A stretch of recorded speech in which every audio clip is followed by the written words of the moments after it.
Hey guys, welcome to Adroit. In today's video, we will be learning about what is mercantilism. ये mercantilism है क्या, इसकी शुरुआत कैसे हुई और इसके पीछे का कारण क्या था और क्या आज के समय में भी mercantilism की रेलेवेंस है या नहीं। तो चलिए शुरू करते हैं। तो सबसे पहले मैं बता दूं कि मर्केंटिलिज्म दुनिया के इंटरनेशनल ट्रेड रिलेटेड थियरीज में सबसे पुरानी थियरी है। असल में इसकी शुरुआत हुई थी 17th और 18th सेंचुरी में, जब जितने भी यूरोपियन डेवलप्ड नेशंस थे जैसे स्पेन, पोर्चुगल, फ्रांस, इटली, ये सारे देश एक फ़िलॉसफी में विश्वास रखते थे, एक इकोनॉमिक्स की थियरी में विश्वास रखते थे जिसको हम कहते हैं मर्केंटिलिज्म। और उनका कहना ये था कि एक नेशन को, एक देश को अगर रिच और पावरफुल होना है तो उसके लिए उसे अपने ज़्यादा से ज़्यादा एक्सपोर्ट करना चाहिए और कम से कम इंपोर्ट करना चाहिए। अगर वो ज़्यादा से ज़्यादा एक्सपोर्ट करेगा तो उसके पास और भी ज़्यादा धन आएगा। जैसे आप दूसरे देशों को सामान बेचेंगे, अपना एक्सपोर्ट करेंगे, तो बदले में आपको प्रेशियस मेटल्स मिलेंगे, जेम्स मिलेंगे, पैसा मिलेगा।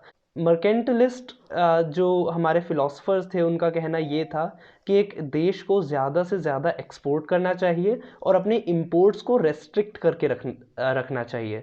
तो ये सब मानते थे 17वीं शताब्दी के यूरोप, डेवलप्ड नेशंस यूरोप के, उनके philosophers, economist, merchants, bankers and government officials. इसलिए सारे देश ट्राई करते थे कि वो ज़्यादा से ज़्यादा एक्सपोर्ट करें और कम से कम इंपोर्ट करें। और अगर देखा जाए इसके पीछे का कारण, तो ये साफ प्रतीत होता है कि उस ज़माने में बड़े और पावरफुल नेशन उन देशों को माना जाता था जिनकी बहुत बड़ा साम्राज्य हो और जिनके पास बहुत बड़ी मिलिट्री आर्मी हो।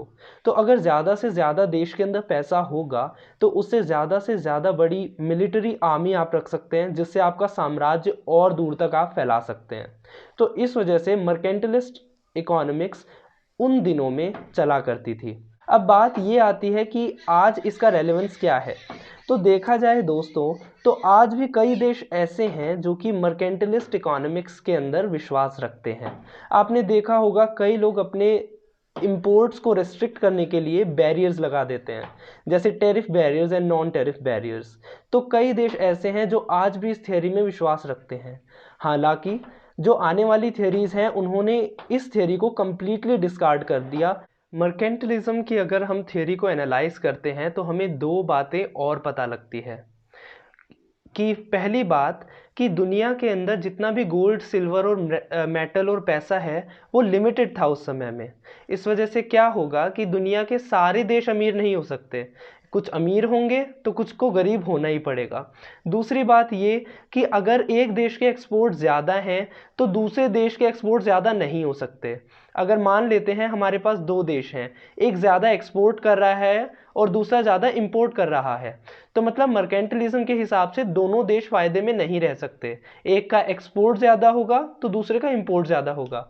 इस वजह से मर्केंटलिस्ट जो हमारे इकोनॉमिस्ट थे वो किसके अंदर विश्वास रखते थे? इकोनॉमिक नेशनलिज्म के बारे में, मतलब आर्थिक राष्ट्रवाद के बारे में, कि मतलब अपने देश को ऊपर रखना ताकि अपने देश का फायदा हो, बिना परवाह के कि दूसरे देशों के साथ क्या होता है।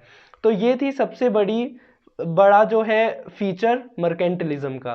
तो ये एक छोटा सा ट्विस्ट था मर्केंटलिज्म में, जो कि आने वाले इकोनॉमिस्ट ने जिसके ऊपर सुधार किया कि असल में ज़रूरी नहीं है कि कुछ देश फ़ायदा करे तो दूसरों को नुकसान होगा ही होगा। हमारे पास और भी इकोनॉमिस्ट आए जैसे डेविड रिकार्डो, एडम स्मिथ, जिन्होंने कहा कि दो देश अगर ट्रेड कर रहे हैं तो दोनों का फ़ायदा हो सकता है। अगर आपको जानना है बाकी के आए हुए इंटरनेशनल ट्रेड थियरीज़ के बारे में तो आप कमेंट सेक्शन में बताइए, हम उनके ऊपर भी वीडियोस बना देंगे। Thank you.